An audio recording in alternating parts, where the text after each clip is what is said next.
आइए मित्रों, use of has to have to का आज हम लोग इंट्रोगेटिव सेंटेंस रूप पढ़ते हैं। तो आप लोगों को पहले से ही मालूम होगा कि किसी भी टेंस या यूज का पहला इंट्रोगेटिव रूप सिंपल इंट्रोगेटिव सेंटेंस होता है। तो यदि आप इसको भविष्य में प्रयोग करना चाहते हैं तो सबसे पहले आप ऑक्सिलरी वर्ब के रूप में डू या डज का प्रयोग करेंगे। फिर उसके बाद सब्जेक्ट, फिर नॉट अगर आप नकारात्मक बनाना चाहते हैं तो, फिर हैव टू, फिर एमडी का first form plus O plus O W plus sign of interrogation. और इसी भी टेंस या यूज का अगला इंट्रोगेटिव सेंटेंस डब्ल्यूएच फैमिली होता है। तो उसमें आपको कुछ करना ही नहीं है, बस आपको क्वेश्चन वर्ड आगे लिख देना है और सेम जो मैंने ऊपर रूल लिख रखा है उसको प्रयोग कर लेना है। तो आइए मित्रों कुछ सेंटेंस को देख लेते हैं हम लोग। तो आइए कुछ सेंटेंस हम लोग सॉल्व कर लेते हैं। लिखा हुआ पहला सेंटेंस कि आपको झूठ बोलना पड़ता है। तो किसे झूठ बोलना पड़ता है आपको, तो यह आपका होगा सेंटेंस का सब्जेक्ट। तो जो कि आपको हम वर्तमान में बहुवचन मानते हैं, तो हम सबसे पहले प्रयोग करेंगे डू, फिर सब्जेक्ट के रूप में यू, फिर हैव टू। बोलना इसमें मुख्य क्रिया है, इसको हम कहते हैं टेल, और झूठ का अंग्रेजी होता है एलाई। Sign of interrogation. आपको झूठ क्यों बोलना पड़ता है, तो मित्रों ये आपका जो बीच में क्यों लिखा है ये आपका क्वेश्चन वर्ड है। तो उसको हम सबसे पहले प्रयोग करेंगे और सेम जैसा मैंने ऊपर ट्रांसलेट किया है सेम वैसे आपको करना है।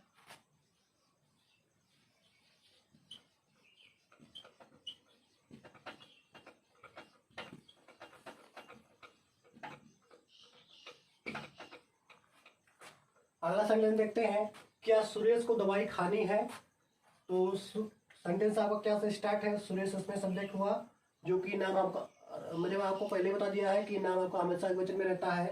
तो डज, फिर सुरेश।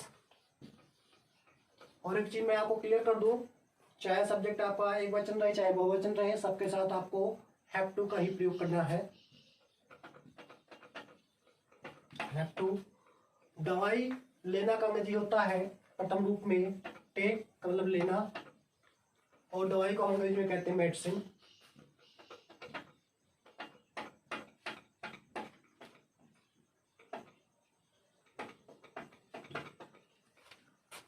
मुझे आपको क्या पढ़ाना है, तो क्या आपका क्वेश्चन वर्ड,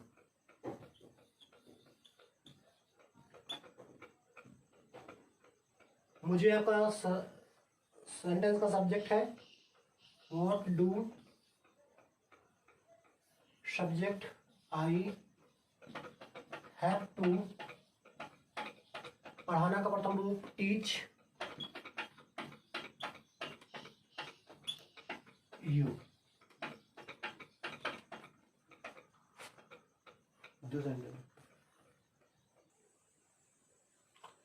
आइए मित्रों कुछ और सेंटेंस करते हैं। लिखा हुआ है क्या हमें पुरुष को रिश्वत देना पड़ता है। तो क्या से स्टार्ट है, सब्जेक्ट आपका हम है, डू, वी, हैव टू। देना इसमें मुख्य क्रिया है, इसको हम प्रथम रूप में गिव कहते हैं। क्या देना पड़ता है, रिश्वत। तो द ब्राइब। किसको देना पड़ता है, पुलिस वालों को, अर्थात to the police. Sign of interrogation. उन्हें कड़े प्रशिक्षण में कब रहना पड़ता है, कब आपका क्वेश्चन वर्ड है व्हेन। उन्हें आपका सब्जेक्ट है डू, दे, हैव टू। रहना इसमें वो क्रिया है, इसको हम प्रथम रूप में लिखते हैं लिव। कड़े प्रशिक्षण के अंतर्गत का अंग्रेजी होगा अंडर स्ट्रिक्ट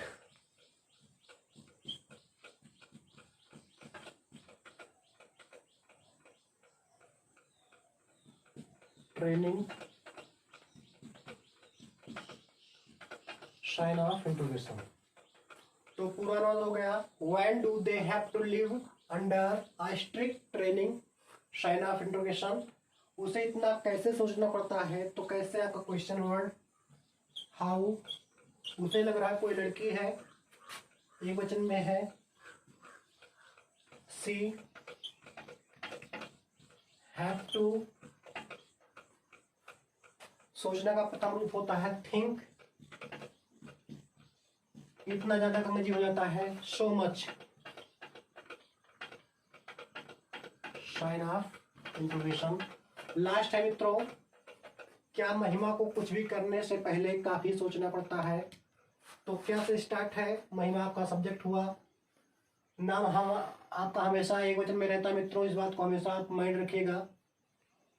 और मैं बता दूं, अंग्रेजी में मात्र 3 ही पर्सन होते हैं, फर्स्ट पर्सन, सेकंड पर्सन और थर्ड पर्सन।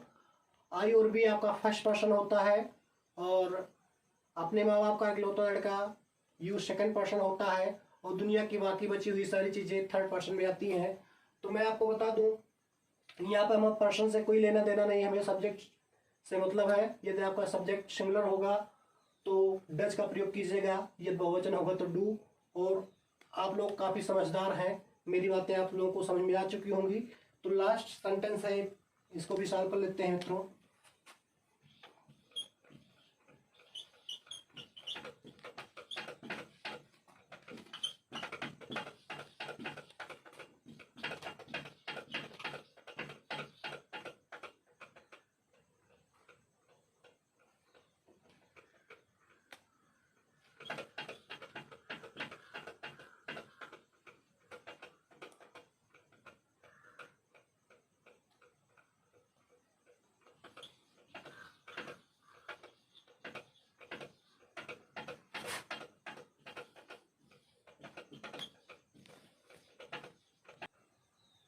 Does महिमा have to think before doing anything sign of interrogation.